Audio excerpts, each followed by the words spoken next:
거룩하고 복된 주일 예배 가운데 나오신 성도님들 환영합니다. 밖에 눈이 오네요. 우리 옆사람과 인사합시다. 눈처럼 예수님의 은혜가 당신과 함께하기를 축복합니다. 인사하겠습니다. 아멘입니다. 오늘 말씀의 제목은 예수님과 연합된 나입니다. 이 말씀 함께 로마서 통하여 하나님의 말씀 상고하도록 하겠습니다. 동네마다 조금 다르긴 한데 또 명칭이 조금 다르긴 한데 똑같은 경우에 쓰이는 단어가 있어서 그 이야기를 드립니다. 혹시 저희 사는 동네에서는 깍두기라고 했는데 여러분 동네에서 뭐라고 했는지 모르겠어요. 깍두기가 뭡니까? 원래 이제 깍두기 담그려고 김치를 담그기도 하지만 어떤 경우에는 김치 담그다가 양념이 좀 남으면 양념이 좀 남는데 그래서 무 몇 개 착착착착 썰어가지고 깍두기를 담잖아요. 사실 배추김치가 주인공이고 깍두기는 말 그대로 뭐죠? 깍두기죠. 근데 그걸 사람한테 갖다 붙일 때가 있어요. 넌 깍두기야. 그게 뭐냐면 무슨 경기나 무슨 게임을 무슨 승패를 낼 때 그다지 그 승부나 그 경기에 결과에 영향을 안 미치는 사람을 우리는 깍두기라고 그랬어요. 그래서 뭐 축구 경기를 하든 뭘 하면 이쪽에 11명 또 이쪽에 11명 숫자는 똑같이 나눠놨는데 문제가 가끔 한 명 남잖아요. 그 남은 사람 보고 뭐라고 했냐면 너 저쪽으로 가, 넌 저리로 가도 돼. 그 사람이 가서 12명이 된다 한들 경기의 승패에 전혀 영향을 미치지 않기 때문에 그냥 어디로 가도 되는 거예요. 그래서 그냥 깍두기라고 불렀어요. 저는 작은 공은 잘 가지고 놀고 잘해서 어디 불려갔는데 큰 공은 저는 잘 못 놀았어요. 잘 할 줄을 몰라요. 큰 공 가지고. 저희 아버지가 항상 양반은 뛰는 거 아니다. 마당을 가로질러 뛰면은 엄청 나무랬거든요. 그래서 큰 공 가지고 운동장에서 막 뛰어다니는 걸 보면 늘 무슨 생각이 드느냐. 저 힘든 걸 왜 직접 할까? 남을 시키지. 라고 할 정도로 큰 공이 별로 안 좋았는데 제 친구 동명이가 초등학교 때, 중학교 때 축구 경기가 되면 내가 하도 안 나오니까 교실에서 야 정보가 이리 나와. 그러면 왜? 그러면 축구하자. 나 싫어. 그러면 괜찮아. 절 데리고 가면 나머지 있는 애들의 눈빛이 야 저 애가 우리 편에 꼭 와야 돼. 이런 눈빛은 하나도 없어요. 어디로 간들 상관이 없어요. 저는 깍두기예요.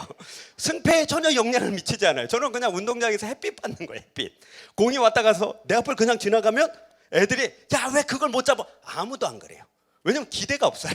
제가 저걸 잡고 뛰어서 한 골 넣을 거라는 기대를 못 해요. 초등학교 때부터 고등학교 3학년 졸업할 때까지 전 축구 경기를 통틀어서 제가 고3 때 한 골 넣었어요. 나는 그냥 걷어내려고 찼는데 실수로 들어간 거예요. 골키퍼가 딴짓하다가. 그래서 한 골.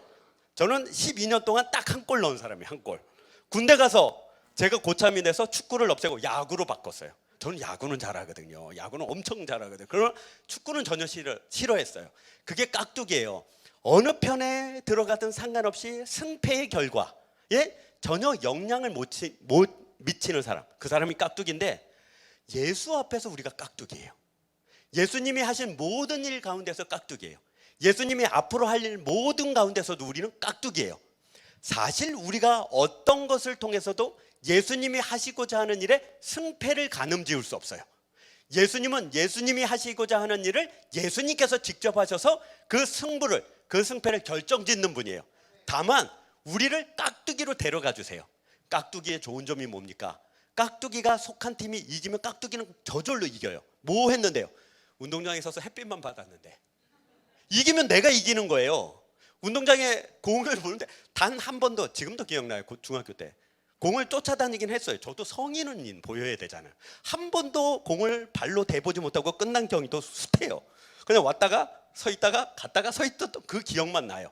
그리고 말은 잘했어요. 그래서 끝나고 나면 너는 이렇게 뛰고 넌 저렇게 뛰고 너는 라인을 왜 안 지키냐? 4-4-3 아니냐? 막 그런 얘기를 하면 정말 다들 저를 보고 아예 어처구니 없어서 대꾸도 안 해요. 넌 좀 뛰고 말하라 이거죠. 저는 승패에 전혀 영향을 미치지 않았지만 우리 팀이 이기면 나는 당연히 같은 팀이니까 이기는 거예요. 깍두기니까. 한 일은 없어도 나는 들어가 있는 예수가 그렇습니다. 예수님이 우리의 운명을 결정지으시고 우리를 같은 편 깍두기로 넣어주신 거예요.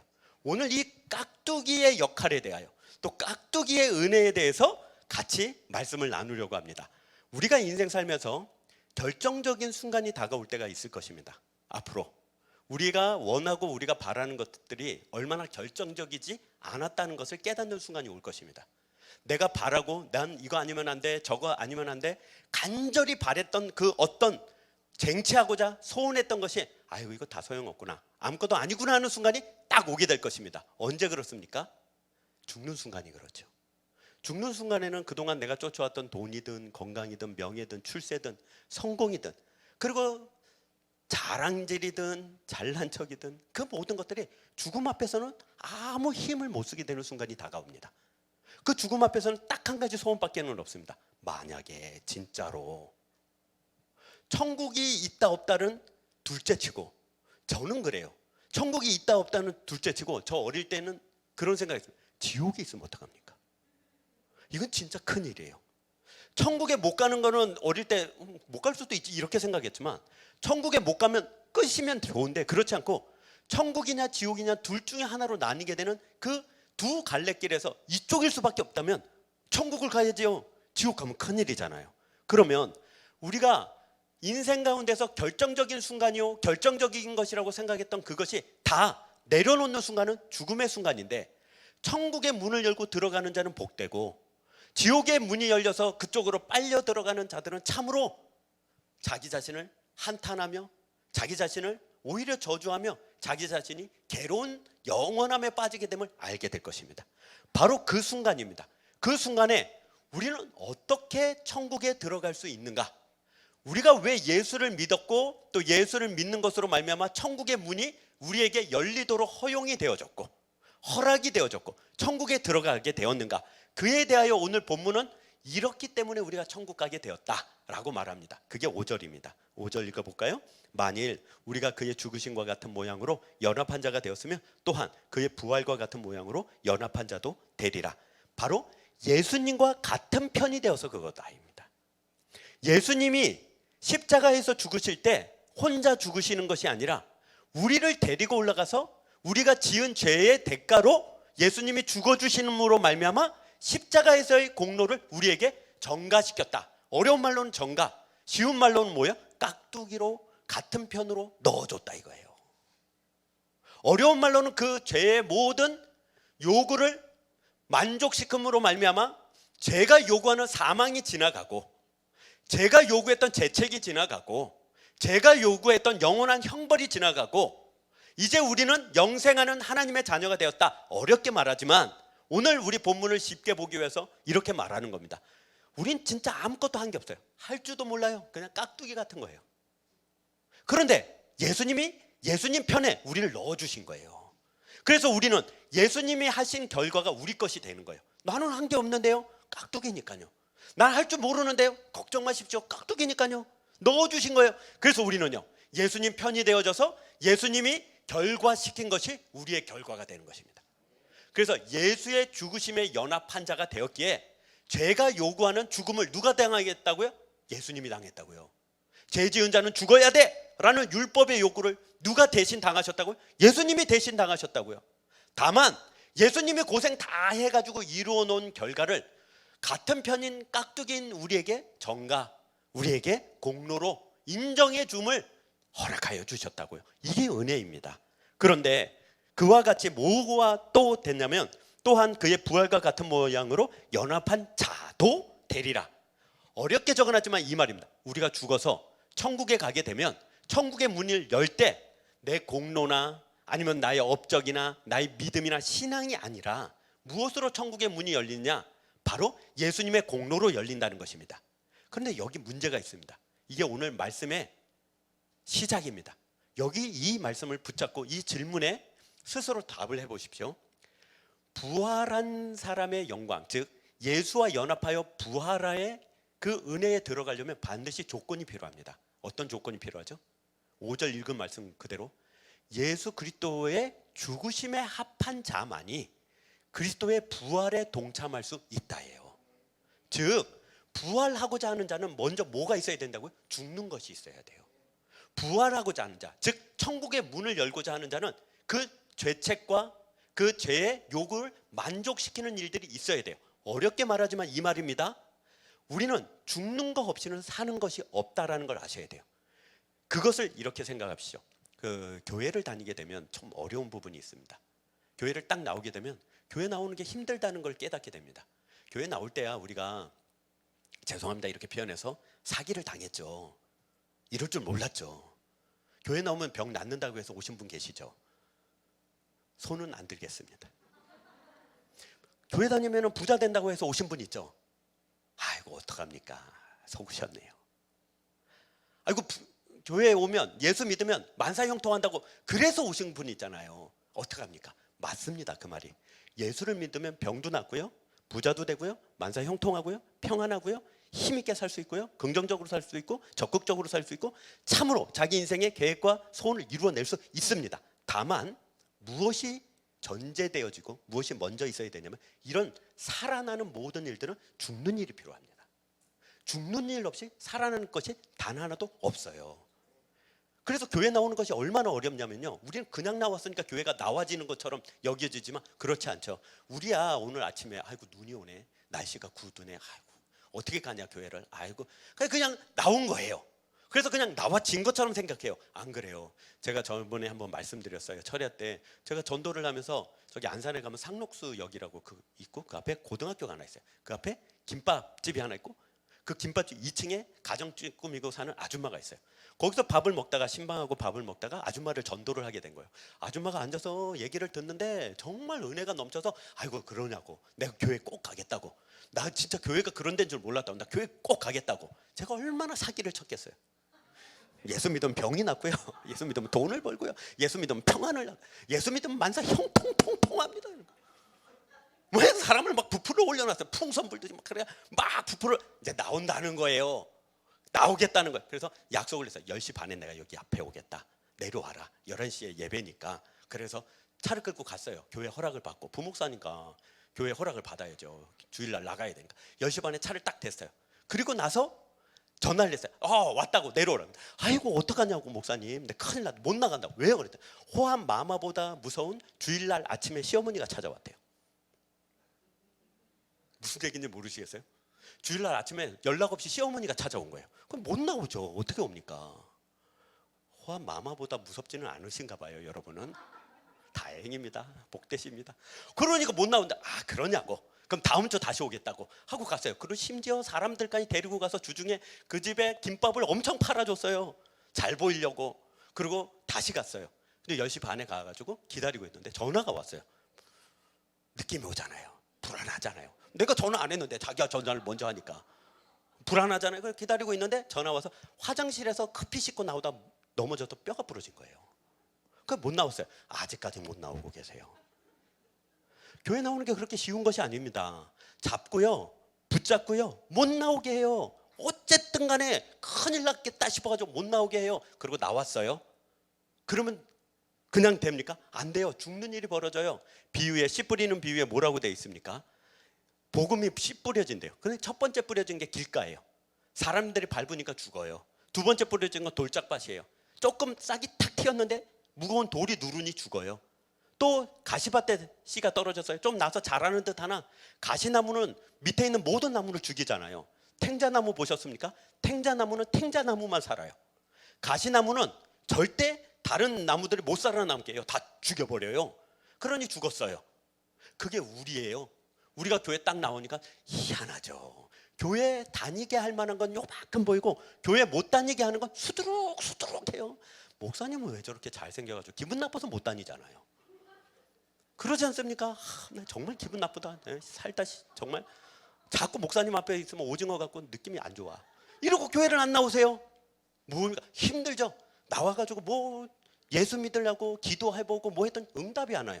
아이고. 그러고 사람들이 너 교회 왜 다니냐? 그러게 말이다. 그게 바로 길가에 떨어진 씨예요. 그래도 좀 해보려고 나와가지고 기도도 하고 예배도 좀 참석해봐요. 막 열심히 좀 내봐요. 그런데 갑자기 교회에서 뭐 좀 부탁을 해요. 아이고 집사님 뭐 좀 하죠. 성도님 뭐 청소 좀 할까요? 그게 무거운 거예요. 나는 복도 청소 못해. 난 이거 무거워. 목사님이 나한테 뭐 요구할 때마다 사명은 무거운 거라는데 나 그냥 나가요. 그게 돌짝밭에 떨어진 씨예요. 좀 그래도 열심히 그걸 이겨내고 좀 하려고 그래요. 그런데 가시 같은 게 찔러요. 아이고 왜 이렇게 잘난 척이야? 그 교회 나가세요. 아이고 뭐 이렇게 나서 그 나가요. 뭐 좀 해보면 아이고 뭐 했다고 그렇게 또 포음을 내고 또 표를 내네. 그 말을 못 이겨내요. 자존심을 못 이겨내고 비난을 못 이겨내고 질투와 질시를 못 이겨내고 아유 나 그냥 안 할란다 내가 뭐 이거 아니면 뭐 이러고 나가요. 그게 가시밭에 떨어진 거예요. 그 죽는 일들을 이겨내고 뭐라고요? 밭에 떨어진 씨는 자라서 60배 100배의 결실을 맺는 거예요. 그게 교회 생활의 시작이에요. 그 시작을 통하여 우리가 어디까지 가야 됩니까? 드디어 이제 첫 단계 예배를 정상적으로 드리는 단계까지 가야 돼요. 아직도 내 마음에 예배를 생각할 때 아이고 예배를 갈까 말까 그러면 생각하세요. 나는 돌짝밭인가 가시밭인가 내가 저거를 해야 되나 말아야 되나 그럼 나는 돌이 내 위에 그거면 딱 맞습니다. 그걸 이겨내고 드디어 신앙생활의 첫 발을 내딛는 것이 자라나는 거예요. 성숙하는 거예요. 성장하는 거예요. 그럴 때 요구되는 것이 있습니다. 반드시 부활의 영광을 갖고자 하는 모든 자들은 죽음이라는 고난과 환난을 통과해서 받는다는 걸 기억하십시오. 그거 없이는 되지를 않습니다. 그래서 하나님이 우리에게 갖고 있는 하나님의 계획과 하나님의 인도하심이 무엇입니까? 우리를 죽이려고 드시잖아요. 우리를 완전히 죽이려고요. 근데 죽이면요 전혀 다른 게 나타나서 그래요. C.S. 루이스 책 천국과 지옥의 이혼이라는 책이 있습니다. 천국과 지옥이 서로 완전히 이혼하는 날, 완전히 지금은 붙어 있잖아요. 이 세상에서. 그렇죠? 천국과 지옥에 공존하잖아요. 그러나 마지막 때가 되면 천국과 지옥이 완전히 갈라섭니다. 천국은 천국대로, 지옥은 지옥대로 완전히 갈라섭니다. 그 책에 보면 사람들이 이제 천국 문 앞에 당도를 해요. 근데 못 타고 그냥 버스 타고 와요. 천국을. 소설이잖아요. 그 옆에서 사람들이 머뭇거려요. 천국에 안 들어가고. 그래서 이제 마중 나오는 사람들이 있어요. 마중 나오는 사람들이 왜 안 들어가니? 들어가자. 이렇게 얘기해요. 그 중에 한 명이 머뭇거리고 있으니 천사가 와서 물어봐요. 왜 안 들어가냐 그랬더니 난 들어갈 수가 없다고. 왜 못 들어가니까 나 걱정이 된다고. 내가 저거 안에 들어가면 무슨 일이 벌어질지 내가 어떻게 하냐고. 나 정말 근심이 되고 두려워서 못 들어가겠다고. 근데 가만히 보니까 요 왼쪽 어깨에 도마뱀이 한 마리 올라와 있어요. 그 도마뱀이 요 귀에다 대고 왼쪽 귀에다 대고 자꾸 뭐라고 그러냐. 야 믿지 마. 야 너 걱정 안 되냐? 너 두렵지 않냐? 너 근심되지 않냐? 저 안에 뭐가 있을 줄 알고 저 안에 들어가면 야 너 종 될지 모른다 뭐 될지 모른다 자꾸 걱정과 근심을 불러일으켜요. 그러면서 하는 말이 이거. 너 나 없이 내가 너한테 이런 말 안 해주면 너 할 수 있겠어? 막 그래요. 그럴 때 천사가 얘기해요. 그거 죽여야 돼 라고 얘기해요. 그러자 그렇게 얘기해요. 야 이거 못 죽여. 내가 걱정 없이 못 살았고 근심 없이 못 살았어. 내가 걱정하고 근심하니까 여기까지 온 거지 나 걱정 없이 근심 없이 못 산다 라고 얘기해요. 그때 천사가 그거 죽이면 이 안에 들어갈 수 있어. 너 한번 들어가 볼래? 하나님 믿어볼래? 라고 얘기해요. 그래서 그 사람이 정말 추레한 모습으로 결국엔 각오하고 결단을 해요. 죽여달라고. 그래서 천사가 손가락 끝을 내밀어서 그 도마뱀을 죽여요.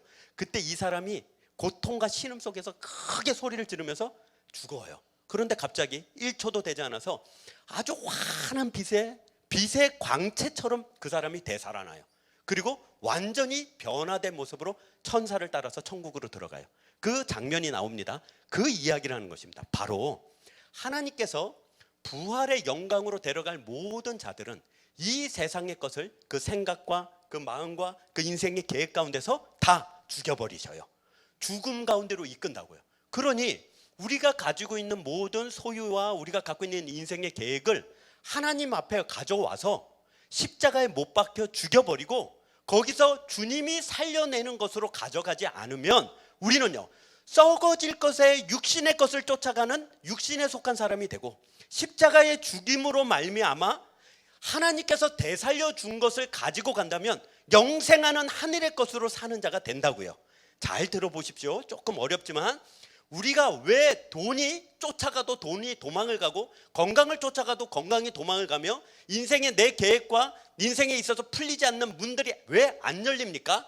그게요 이 세상에 썩어질 것이기 때문에 그렇습니다.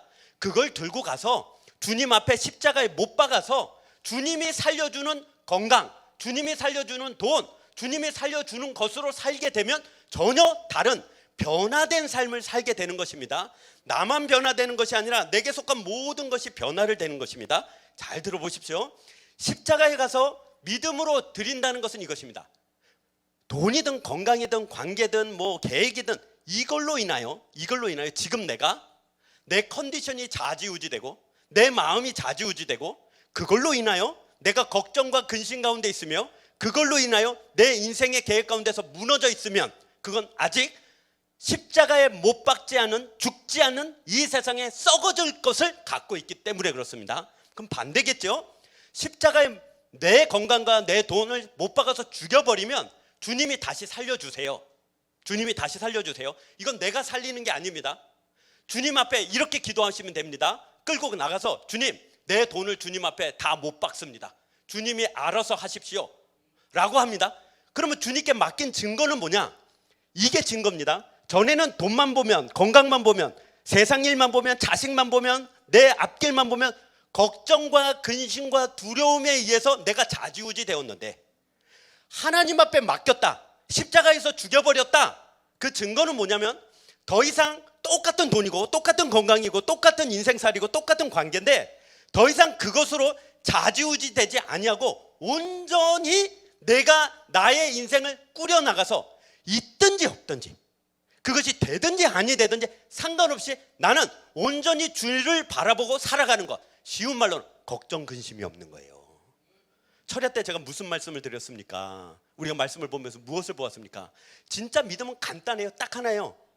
똑같이 살아요. 믿지 않는 사람이나 믿는 사람이나 같은 밥 먹고 같은 집 살고 같은 살아요. 그러나 저들은 그걸로 인하여 걱정 근심하고 살고요. 우리는요, 그걸 걱정 근심을 주께 맡기고 산다고요.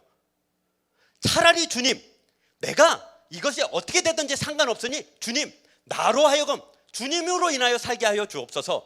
걱정 근심을 내려놓는 거예요. 그러니 딱 체크사항은 딱 하나예요. 내가 자식 때문에 걱정돼서 내 스케줄이 무너지고 내 마음 상태가 무너지고 내 믿음이 무너지면 아닌 거죠. 아직 자식을 주님께 드리지 못했으며 십자가에 못 박지 않았기 때문에 그런 것입니다. 그러나 자식은 여전히 변함없으나 내 안에 주님께 맡겨서 십자가에 내 자식을 내가 죽였다고 생각해 보십시오. 죽이자가 아니라 그 아시죠? 이것이 괜히 걱정됩니다. 그러면 오늘 집에 가가지고 부엌 가서 칼 찾지 마시고, 그거 아니고, 여하튼 그 자식을 십자가에 못 박는다는 것, 즉 주님께 드린다는 건 그 자식에 대한 주도권을 주님께 드린다는 거예요. 그 통치권을 주님께 드린다는 거예요. 그러면 이제 죽인 그 모든 것들은요, 하나님께서 다시 살리세요. 그 우리 걱정, 우리끼리 이야기니까 우리 걱정이 뭐예요? 사실 주님께 돈 드리고 주님께 건강 드리고 주님께 내 소유 계획 드리면 다시 안 줄 것 같은 게 걱정이잖아요. 그렇잖아요. 그렇잖아요. 우리끼리 이야기지만 이거 자꾸 목사님은 주라 그러는데 줬다가 안 주면 어떻게 다시? 우린 다 그게 걱정이에요. 솔직히 뭐 많으면 뭐 주님께 드릴 것 같아도 많으면 많은 걱정이 있고요, 적으면 적은 걱정이 있습니다. 그러니까 너무 부자 되려고 애쓰지 마세요. 많은 근심을 얹고 사는 것입니다. 왜요? 자꾸 교회 오면 주님이 드리자 그러는데 우리 집에는 100만 원밖에 없으면 100만 원짜리 100만 원치 걱정이고요, 우리 집에 1억 있으면 1억짜리 걱정이에요. 그러니 너무 부자 되지 마십시오. 그러나 아무도 아멘 안 하잖아요. 왜요? 주님께 드리면 안 줄 것 같거든요. 그걸 들어보십시오. 주님께 이제 갖다 드리세요. 그래서 목사 주라는 얘기 전혀 아니니까 저를 이상하게 보지 마시고 주님께 갖다 드리세요. 그러니까 주도권, 통치권을 갖다 드리라고요. 그러니까 이걸 어떻게 하든지 나는 상관없어, 나는 어쨌든 주님이 날 먹여 살릴 거야 라는 믿음을, 걱정 근심이 사라지도록 내 믿음을 사용하시라고. 그러고 나면 예수님이 십자가에서 죽으시고 무덤 안에 3일 동안 계셨잖아요. 그럼 생각해 보십시오. 예수님이 3일 동안 무덤 안에 있다가 생각하기를 3일 됐네, 이제 나가자. 눈 딱 뜨고 무덤 딱 깨고 나와서 나 살았다 이랬을까요? 아니에요. 아닙니다. 그 오해세요. 로마서 1장에 뭐라고 되어 있습니까? 예수께서 십자가에서 죽으시고서 무덤 속에 들어가셔서 3일 후에 예수님 여전히 죽어 계셨어요. 그때 성결의 영으로는 이라는 말, 즉 성령께서 이제 3일이라는 때가 참에 성령께서 가셔서 예수 그리스도를 다시 살리셔서 부활시킴으로 말미암아 예수님이 살아나셨다고요. 우리가 예수님의 죽으심에 똑같이 연합한 것처럼 예수님의 부활하시면 우리가 똑같이 연합하거든요. 그걸 믿으셔야 됩니다. 우리는 어떤 것도, 즉 내가 가진 건강이든 돈이든 계획이든 모든 것들은 다 내가 죽이고 살리고를 못해요. 죽이는 것도 십자가 앞에 와서 믿음으로 맡길 뿐이에요. 그러면 주님이 죽여주시는 거예요. 또한 살려내는 것도 성령께서 은혜를 주심으로 살려내요. 그러니 건강을 한번 맡겨보세요. 제가 요 며칠 건강이 조금 이렇게 다운돼가지고 이건 뭐 어떻게 이걸로 일을 할 수는 있나, 뭘 할 수는 있나 라고 걱정 근심에 있다가 생각해 보니까 이 건강으로 교회 일 하는 데는 무리가 없어요. 전혀 무리가 없어요. 충분히 할 수 있어요. 이 건강으로 올림픽 금메달은 못 따요. 올림픽 금메달 따라고도 안 했는데 나 혼자 걱정 근심하면서 이 건강으로 뭘로 할 수 있을까? 그러나 주님이 시키는 일 하는 데는 이 건강으로 차고 넘쳐요. 부족함이 없어요. 생각해 보십시오. 그겁니다. 즉 여러분의 건강을 십자가에 못 박도록 내어드리세요. 그럼 십자가에 주님이 못 박을 거예요. 그러고 나면 다시 건강을 돌려줘요.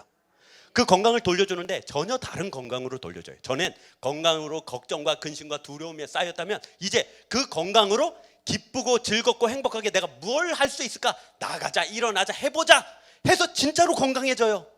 이게 예수 믿는 복이에요.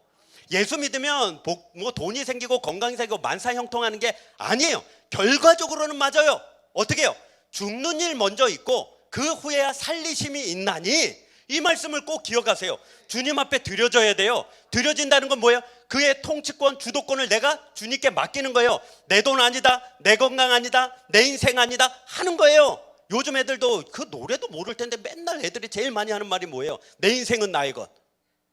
엄마 내 인생이야. 그러면 이놈의 자식아 돈도 네가 알아서 해 이 새끼야 이러고 싶어요. 이제 원한에 차서 그러죠. 지가 못하는 거는 꼭 부모한테 해달라고 그러고 지 하고 싶은 건 지가 한대요. 야 자라 늦었다 자라 그러면 뭐야? 아이고 내가 알아서 자. 그냥 아니 그러고 그 똑같은 얼굴로 나와가지고 돈 달라고 그럴 때는 어떻게 그렇게 천연덕스러워요? 돈도 지가 알아서 하지. 아니 돈은 지가 안 알아서 하면서 나머지는 다 지가 알아서 해요. 언제 잘지, 언제 일어날지, 학교를 갈지 말지, 숙제를 할지 말지, 공부를 할지 말지 내가 다 알아서 해. 그래 네가 다 알아서 해 아이씨 라고 하고 싶잖아요. 그게 주도권이에요. 그게 통치권이에요. 주님께 무엇을 맡긴다는 건 그 주도권, 통치권을 내가 갖고 있는 게 아니라 맡기는 거예요. 그게 십자가에 죽이는 것이요. 이제 살리시는 그 은혜와 능력으로 우리에게 준 건 완전히 다릅니다. 돈의 무게 때문에 짓눌리는 것이 아니라 그 돈을 쓰는 곳의 가치 때문에 행복해져요. 그렇습니다. 건강에 걱정, 근심 때문에 눌리는 것이 아니라 그 건강으로 내가 주의 일을 함으로 인하여 바뀌어요. 바뀐 사람들의 증거가 무엇입니까? 이거죠. 딱 점검해 보십시오. 주 앞에 와서 어떤 눈물을 흘리는가. 전에는 우리가 어떤 눈물을 흘렸습니까? 내 서름 때문에, 내 괴로움 때문에, 내가 잘못하고 실수했는데 깨져가지고 울어가지고 와서 주님 왜 나 안 도와주냐고, 주님 정말 자꾸 이런 식으로 할 거냐고 그러죠. 그래도 주님은 우리를 사랑하세요. 위로해 주시고 돌봐주다. 그래. 그러나 여전히 자기 아픔, 자기 실수, 자기 괴로움 때문에 울던 자가 이제는 우린 다른 눈물을 흘리죠. 교회 와서 주님, 요즘 우리 교회가, 우리 목사님이, 우리 권사님이, 우리 집사님이 요즘 누가 참 힘든데 괜히 눈물 나면서 내가 기도가 되고 걱정이 되고 다른 사람의 짐을 같이 지고 가는데 이제 눈을 뜨게 되는 거죠. 믿음의 폭, 믿음의 깊이, 믿음으로 말미암아 사는 자에게 주님이 복을 주신다. 맞죠? 그러나 그 믿음의 무게, 그 믿음의 폭, 믿음의 깊이가 어떻게 결정됩니까? 이렇게 결정됩니다. 여러분, 도대체 몇 명을 책임지고 계십니까? 주님이 십자가에서 만 사람을 책임지고 죽으신 것처럼 우리가 그와 연합되어지는 것입니다. 우린 부활의 영광에 그렇게 나가는 것입니다. 내가 은혜와 복 가운데 살기를 원하면 내가 환난과 고난과 아픔 가운데서 도대체 몇 명을 책임지고 있는가 생각해 보십시오. 오늘 멀리 갈 필요도 없이 오늘 이 자리에 앉았을 때 나 하나 교회 겨우 나왔어. 잘하셨습니다. 주님이 정말 좋아하십니다. 그러나 주님의 요구는 더 있습니다. 나 오늘 나오면서 한 명 데리고 왔어. 정말 잘하셨습니다. 물론 우리 남자들이 자기 와이프 치맛자락을 잡고 천국에 간다는 깊은 신앙의 믿음의 그 도리를 갖고 계신 건 제가 잘 알고 있습니다. 제가 어떤 남자 집사님한테 집사님 왜 이렇게 교회를 안 나오시냐고, 너 이렇게 지옥 가면 어떡하려고 그랬더니 걱정 마세요 목사님, 우리 집사람이 교회를 잘 나가요. 나는 나중에 우리 집사람 치맛자락을 붙잡고 천국에 갈 겁니다. 잘하셨습니다. 그 몸빼 줄을 꽉 매라고 하세요. 무슨 말을 해도 못 알아들으시면 안 됩니다. 그걸 꽉 붙잡고 가세요. 막 그랬어요. 아니, 우리에게 요구가 있습니다. 우리가 천국 가는 거 이제 그의 연합한 자로 있습니다. 더 큰 요구는 무엇입니까? 우리로 하여금 다른 영혼을 책임지도록 그래서 예수 닮아가도록 만드신 것입니다. 그럼 읽어볼까요? 6절에 우리가 알거니와 우리의 옛사람이 예수와 함께 십자가에 못 박힌 것은 죄의 몸이 죽어 다시는 우리가 죄에게 종로를 하지 아니하려 함이니. 이것은 무슨 얘기냐면 이겁니다. 제가 고등학교를 딱 갔는데 도시로 갔어요. 시골에서 유학을 갔죠. 교실 문을 딱 열고 들어가서 앉는 순간에 남자분들은 아시죠? 남자분들은 아실 텐데 고등학교 첫날 첫 문을 열고 딱 들어가면 묘한 분위기가 있습니다. 뭐냐면 서열정리. 이 반에서 누가 제일 센가? 공부로 제일 세든지 주먹으로 제일 세든지 둘 중에 하나를 해야 고등학교 3년이 편해요. 그 서열정리가 좀 시간이 걸려요. 공부하는 애들은요 폰 보면 알거든요. 그리고 하는 집 보면 알아요. 그러니 공부하는 놈들은요 우리 때 용어로 범생이들하고 놔둬요. 시비를 안 걸어요. 그리고 뒷줄에 계신 분들 있잖아요. 뒷줄에 계신 분들 별로 이렇게 책가방 같은 거 이렇게 소홀히 하시는 분들, 그런 분들은요 자기네끼리 시간마다 나가요. 특별히 점심시간 때 갔다 오시면은 다 자리가 정해지시더라고요. 서열정리가 돼. 근데 그 와중에 혼란이 뭐냐면 이게 있어요. 내가 저 놈하고 싸우고 이겼는데 내가 어떤 놈하고 싸웠는데 졌어요. 근데 희한한 게 그럼 얘가 나보다 높고 얘가 나보다 낮잖아요. 근데 나보다 높은 놈이 나보다 낮은 놈하고 싸웠는데 얘가 졌어요. 그러면 헷갈리기 시작해요. 그럼 서열을 어떻게 정하죠? 얘를 높여야 되나? 아닌데 난 얘한테 이겼는데 나한테 이긴 놈이 얘한테 졌다고? 그럼 얘가 나보다 낮은 거야 높은 거야? 그럼 다시 서열 싸움을 해야 되는 거예요. 여러분은 편한 고등학교를 다니셨나 봐요. 아니 우리 학교는 우리 옆반이 9반이었는데 9반 애들은 맨날 그 싸움을 하고 있는 거예요. 우리 반은 10반이었는데 3년 내내 같은 반이었거든요. 우리는 죽어라 공부하는 반이었고 옆반은 죽어라 싸우는 반이었거든요. 자기네끼리 맨날 이게 서열이 정해지는 거예요. 그런데 문제가 있어요. 1학년 때 한 대 제대로 얻어 걸쳐서 맞은 애가 있어요. 그래가지고 누구한테 졌어요. 근데 얘가 나중에 고등학교 3학년 됐는데도 짝 먹어요. 우리 학교 짝 먹는데 희한한 거는 걔 앞에 가서 그 1학년 때 졌던 걔 앞에 가서 행동이 이상해요. 이렇게 쫄아 있어요. 이미 자기 학교 짱이라고요. 제일 싸움 잘한다고요. 근데 제일 별 볼 일 없는 놈한테 1학년 때 한 번 졌던 기억으로 인하여 그 앞에 가면 늘 쫄아 있어요. 이게 오늘 6절 말씀 뭐라고요?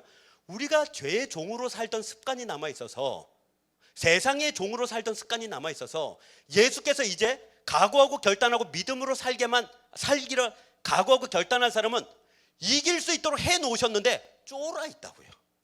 그래서 세상에 너 연금 있어? 보험 있어? 적금 있어? 그러면 확 쫄아요. 너 야 뭐 보장된 거 있어? 확 쫄아요. 야 너 그렇게 살아가지고 너 큰일 날걸? 너 커리어 뭐냐? 너 뭐 뒤에 뭐 스펙 있어? 그럼 확 쫄아요. 왜요? 우리가 아직도 세상에서 그것으로 인생의 승부를 내는 존재라고 자꾸 착각을 해요. 벗어났다고요. 죄의 종에 다시 읽어보겠습니다. 6절 우리가 알거니와 우리의 옛사람이 예수와 함께 십자가에 못 박힌 것은 죄의 몸이 죽어 다시는 우리가 죄에게 종로를 하지 아니하려 함이니에요. 그런데 우리가 아직 쫄아 있어요. 왜 그런가를 이렇게 많이 봤더니 제가 신앙생활하면서 저 자신과 여러분들을 여러모로 살펴봤더니 한 가지예요. 그 쫄아 있는 것을 이겨본 경험이 없어요. 늘 쫄아 있어서 늘 지는 습관이 돼 있다 보니 한 번 이겨본 적이 없어서 이긴 적이 없는 거예요. 그걸 7절에 이는 죽은 자가 죄에서 벗어나 의롭다 하심을 얻었습니다. 여기서 의롭다 하심이라는 것은 답다라는 말이에요. 답다. 즉 하나님은 하나님의 자녀들을 하나님 자녀답도록 살 수 있도록 만들어 주신다는 것을 믿음으로 붙잡으세요. 여러분이 진짜 믿음으로 그래 이 돈이 나를 좌지우지 못한다. 이 돈을 하나님이 통치권 갖고 있고 하나님이 주도권을 갖고 계시다. 그리고 계셔보세요. 그 돈 때문에 컨디션이 무너지거나 그 돈 때문에 쫄거나 그 돈 때문에 걱정하지 마시고 교회 와서 헌금하라는 얘기 아닙니다. 통장에 그대로 놔두고 주도권을 하나님께 주라고요. 통치권을 하나님께 주라고요. 그 돈이 통장에 숫자로만 존재하잖아요. 스쳐 지나가는. 내 손에 안 집히잖아요. 그러나 걱정하지 마세요. 근심하지 마시고 두려워하지 마시고 그걸 하루 이틀 사흘 나흘 일주일 한 달 버텨내 보세요. 그러면 어느 날 하나님이 기적을 일으켜줘요. 그래서 돈이 들어와요. 그때 조심하셔야 됩니다. 그때 하나님의 복을 불어주실 때 달아보시거든요. 무게가 얼마나 되나 줘본다고요. 우선간에. 그래서 딱 줬는데 그것 때문에 교만해져서 내가 돈 있어 그러면 다시 없어지는 거예요. 그건 가짜였거든요. 없을 때도 흔들림이 없었다면 있을 때도 흔들림이 없어야 돼요. 그래 돈은 숫자에 불과하다. 돈을 다스리시는 하나님이 결정하신다. 결단을 내리셔야 돼요. 그리고 진짜로 그렇게 살아야 돼요. 내 통장에 몇 천만 원 있으면 내가 뭐가 됐고, 내 통장에 마이너스 통장으로 열심히 달려가고 있으면 나는 쪼그라들면 아직도 먼 거예요. 통치권과 주도권을 하나님께 드리지 않은 거예요. 아침에 일어났는데 죽을 것 같으면 어떻게 해요? 몸만 죽을 것 같지 마음은 안 죽겠다라고 일어나야 돼요. 그래야 그 통치권과 주도권, 내 몸에 대한 걸 하나님께 드리는 거예요. 그것이 진짜 십자가에 못 박는 거라. 그것이 하루 이틀 되면 하나님이 재어보시고 달아보시고 하나님이 흔들어 보시고 됐다, 이만큼 맡길 만하다, 믿음의 넓이와 깊이를 정하신 다음에 요 정도 되는구나, 그러면 흔들어 넘치도록 하나님이 그때는 준다고요. 줘도 신앙을 떠나지 않고, 줘도 믿음을 떠나지 않고, 줘도 교만하지 않으며, 줘도 그걸로 주의 일을 감당할 수 있는 능력과 실력이, 그릇이 만들어졌으니 마음껏 주시죠. 그게 결과예요. 그게 결과. 우리가 받은, 깍두기로서 받은 결과예요. 우리가, 하나님이 언제 우리 보고 칼 들고 창 들고 나가서 가나안 땅을 정복하라고 그랬어요? 나팔 불고 소리 지르고 주여 이러고 달려가면 주께서 하신다, 말도 안 되는 거잖아요. 근데 우리끼리 얘기지만 깨놓고 지금부터 열심히 노력하면 정주영 되십니까? 이병철 되십니까? 옛날 사람들 이름이라 잘 모르신다고요? 아니요. 결국 우리 인생을 신앙 가운데서 살아온 것이 결단이 나 있습니다. 우리는 죄에게 죽은 그 죄의 몸으로 살지 않는다는 것, 즉 세상의 종노릇을 하지 않고 이제 왕노릇하도록 된 자입니다. 세상이 누구를 제일 두려워합니까? 돈에 안 흔들리는 사람을 제일 두려워해요. 정말 그렇습니다. 직장 생활할 때 거래처 가면 오셨냐고 안녕하세요 그러면서 쓱 내밉니다. 그거 안 받는 사람은요 무서워해요. 연말 되죠? 그러면 아이고 오셨냐고 하면서 제가 밥 한 끼 사도 되냐고. 왜 그러냐니까 뇌물 안 받는 본사 직원은 처음 봅니다. 그래요. 두려워해요. 그거 10만 원 받아가지고 거기 매달려가지고 뭐 사은품 나오면 갖다 드려야 되고, 뭐 나오면 우선순위로 갖다 드려야 되고, 너 나한테 받은 돈 있지? 그럼 그 앞에서 쫄아야 되고, 그러지 마시라고요. 그거 있어도 잘 사는 거 아니고 없어도 못 사는 거 아니에요. 건강이 그러하죠. 건강은 올라갔다 내려갔다 올라갔다 내려갔다 그래요. 그리고 어차피 차도 10년 쓰면 폐차인데 우리는 지금 이 몸을 지금 몇십 년을 썼는데 고장 안 나는 게 이상하죠. 고장 나면요 아유 나는 저주받았나 봐, 고장 나면 힘든, 아니요, 이건 겉사람은 후회하기 마련입니다. 여기에 매달리지 마십시오. 인생을 그렇게 살지 않도록 하나님 만들어 놨습니다. 그럼 어떻게 살도록 만들어 셨습니까? 8절이요. 만일 우리가 그리스도와 함께 죽었으면 또한 그와 함께 살 줄을 믿노니 하나님이 나를 살리신다 믿으시기 바랍니다. 반드시 살리신다. 지금 집 나간 자식 돌아옵니다. 집 나간 남편 안 돌아오시길 바라겠지만 돌아옵니다. 어쨌거나 돌아오고, 그래서 끝까지 하나님이 이 복으로 주시는데 뭐라고 돼 있다고요? 9절에 이는 그리스도께서 죽은 자 가운데서 살아나셨으며 다시 죽지 아니하시고 사망이 다시 그를 주장하지 못할 줄 알미로라. 즉 우리에게 뭘 깨닫게 하기 위해서 이 말씀을 적으셨다고? 세상이 우리를 주관하지 않고 있다는 걸 제발 알아라 이거예요. 하나님이 우리를 주관하고 있다는 거예요. 그러니 걱정하고 근심하고 두려워한다면 세상이 나를 주관하는 것이요, 하나님이 나를 주관한다면 믿음 안에 확고한 것입니다. 10절에 그가 죽으시면 죄에 대하여 단번에 죽으시며 그가 살아계시면 하나님께 대하여 살아계심이니 이와 같이 너희도 너희 자신을 죄에 대하여는 죽은 자요 그리스도 예수 안에서 하나님께 대하여는 살아있는 자로 여길지어다. 여길지어다가 뭡니까? 여김을 받다, 여기다. 사전 찾아보면 뭐라고 그런다고요? 사실이 그러함을 내가 받아들이다예요. 여길지어다가. 그러니 그걸 다른 말로 하면 뭡니까? 그게 믿음이에요. 믿음은 보이지 않는 것들을 믿는 거예요. 믿음은 아직 되어지지 않은 일들을 믿는 거예요. 믿음은 보이지 않는 하나님을 믿는 거예요. 믿음은 하나님을 의지하는 거예요. 믿음은 걱정과 근심과 두려움을 이겨내는 거예요. 우리 잠깐 기도합시다. 하나님 앞에 들은 말씀 가지고 기도합시다. 하나님, 오늘 말씀을 들었습니다. 믿음으로 살기를 소원합니다. 그 믿음이 나의 걱정과 근심과 두려움을 물리치게 하여 주시고 내가 주를 신뢰하고 살게 하여 주옵소서. 함께 기도합시다. 사랑과 은혜가 많으신 하나님 감사합니다. 거룩하고 복된 주일, 우리가 다른 데 있지 않고 이곳 예배하는 곳에 있게 해주셔서 감사합니다. 우리가 다른 세상을 쫓아가지 아니하고 주님을 쫓아 여기까지 왔습니다. 주님, 우리를 내치거나 물리치지 아니하시고 오히려 안아주시고 우리를 싸매주신다 약속하여 주셨습니다. 약속을 지키시는 주님, 주의 날개 아래 우리를 거하게 하여 주시고 주의 품 안에 품어주시며 주의 돌보신 가운데 살아가게 하여 주시니 감사합니다. 세상을 바라볼 때 걱정과 근심과 두려움이 있습니다. 우리의 믿음이 약한 연고입니다. 우리의 믿음이 아직 넓고 크고 깊지 않은 연고입니다. 우리 믿음 없음을 용서하여 주시고 우리 믿음을 도와주옵소서. 하나님을 경험하게 하여 주시고 그로 말미암아 믿음이 성장하게 하여 주옵소서. 내가 가진 소유, 계획, 목적, 가치, 내가 가진 모든 것 십자가에 드립니다. 그걸로 더 이상 내가 좌지우지하지 않도록 주님 나를 주장하여 주시고 나를 다스려 주옵소서. 나는 믿음으로 온전히 주께로 나가게 하여 주시옵소서. 주께서 그것을 60배, 100배의 결실로 돌려주시는 그날 참으로 하나님이 하셨다 고백하는 우리가 되게 하여 주옵소서. 예수님의 이름으로 기도하옵나이다. 아멘.